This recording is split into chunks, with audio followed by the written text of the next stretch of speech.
expects his trades to lose 50% of the time, and his other trades to win 50% of the time, albeit his winning trades will be larger than his losses when they occur. If you step back and really accept that losses are at the core of the most successful strategies, the acceptance of their occurrence is far easier to digest. It is the managing of those losses that really make the difference. If you allow a loss to grow out of control, it could make your winning trades less significant. Accept you will have many losses, keep them small, and make them a core focus of your strategy.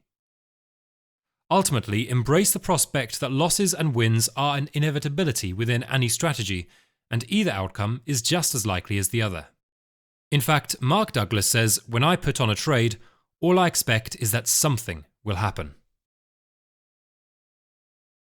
Another great quote by Mark links expectation with probability, and again provides foundation to becoming a less emotional, disciplined trader. Mark says, "It's the ability to believe in the unpredictability of the game at the micro level and simultaneously believe in the predictability of the game at the macro level that makes the casino and the professional gambler effective and successful at what they do." Let's break this quote down to better understand it in practice. You may have seen the concept of a bell curve. The concept plots a distribution of data points and is used as a measure of probability and deviation. In this example, we keep the concept simple. In the middle, we have trades with an average return. To the left, trades with poor performance, and to the right, good performance.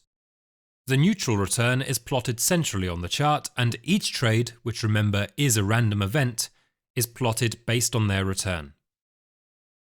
A trader makes perhaps 10 trades, providing random results.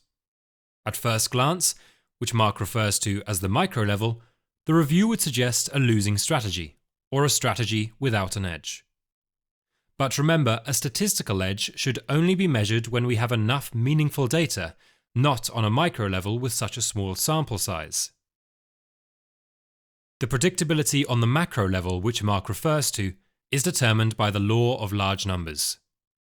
Once we have a large data sample, we can then determine if a statistical edge is present.